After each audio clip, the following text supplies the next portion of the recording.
Yo, what's up mga brad? Welcome back po sa ating YouTube channel, sa WinPH channel. For today's video mga brad, ipapakita ko po sa inyo ang ginagawa natin sa mga PET na mineral tulad po ng mga C2, Coke, Royal, tsaka iba pang mga PET. So yan, yung ginagawa po natin dyan sa video po na yan ay tinatanggal po natin or chinatsaga po natin siyang tanggalan ng ring. Kung papansin nyo po yung mga PET na yan ay bukod sa takip po kasi mga brad ay meron po siyang ring na tinatawag. So gumamit lang po kayo dyan ng gloves tsaka kutsilyo, yung matalas, para sa ganun ay madali nyo pong matanggal yung ring. Kumbaga yung protection ng cup pagka dapat ay silyado siya. So doon po naka-attach yun po yung ring na tinatawag.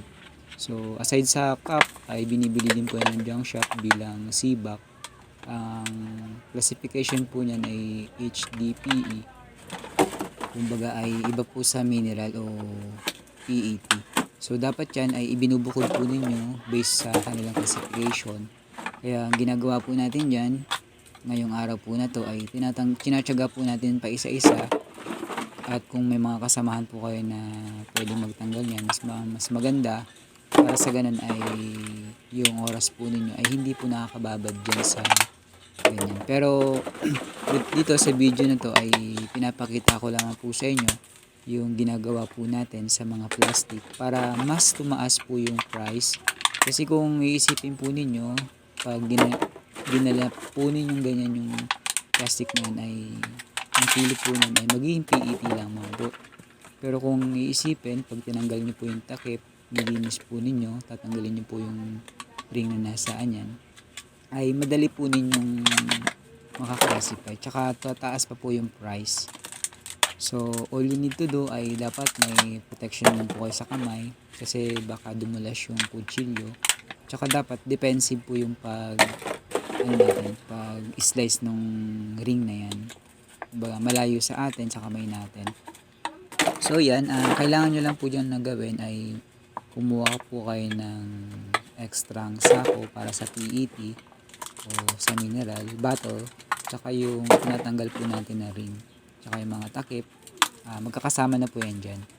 So tiyagaan lang po yan mga brad, kasi kapag naka-accumulate po kayo yan or marami po kayo na kuhang mga ganyan, ay sigurado po ay iba po ang price kasi unlike po sa amin, mababa po kasi yung price ng plastic ngayon sa amin. Ang PET po yata ngayon ay nasa 4 pesos kasi syempre province rate, tsaka mababa po yung pick upan sa kanila. Kaya dapat ay wag po natin siyang i-dispose ng ganyan basta-basta. Dapat i-classify na din po natin based dun sa kanilang classification. So yan, chinatsaga po natin yan mga brad, tsaka kailangan din po niyan para hindi po kayo mainip ay lagyan niyo po ng music in yung surroundings para sa ganun pagka nalilibang na kayo, nakakapakinig po kayo ng music. So sa atin, ginagawa po natin dyan para na-enjoy po natin yung ginagawa natin pagka-classify or pagkatanggal ng mga ganyang uri. Nagpapatugtog po tayo ng mga songs saka motivational na mga speaker para mas ma-motivate pa po tayong mas lumago o mag-grow yung ating ginagawa. Yan, pwede nyo pong ipagawa yan sa mga pamangkin ninyo o kayo mismo. Pero ako po talaga, since solo lang po ako sa ganitong field dito sa bahay, tinatsaga ko po yan mga brand. Actually, maraming din po ako nakikita na ganyan, mga nilagay sa akin po mga ganyan na ring. Yan. Tsaka kinaklasify na rin po natin diretso kung malutong o hindi.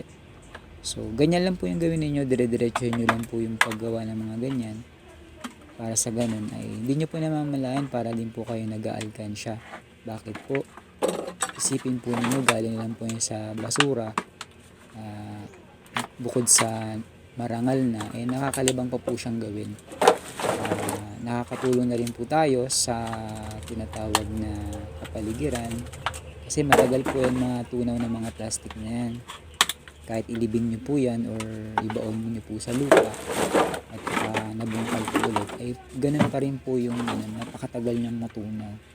It takes time and years para matunaw, ma-decompose sabi sa English.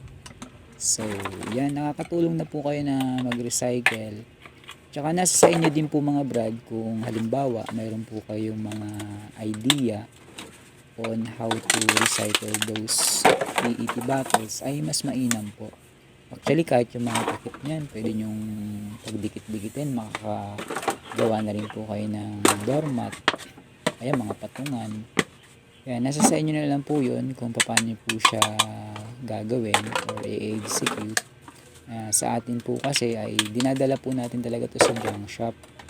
Kasi dito kasi sa bahay ay wala po tayong imbakan. So ang ginagawa po natin, pagka-classify, i-dispose po natin. Pero mas the best kung meron po kayong imbakan at mag-aantay po kayo na tumaas yung price, is makakabawi din po kayo.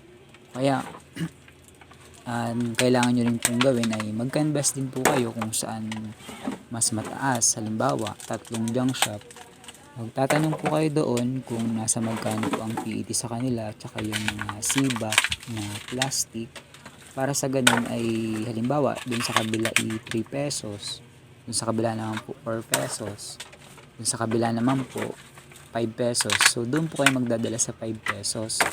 Kasi you can just imagine kung nabili nyo po siya ng 2 pesos sa paglilibig po ninyo, nakatubo na po kayo ng 3 pesos.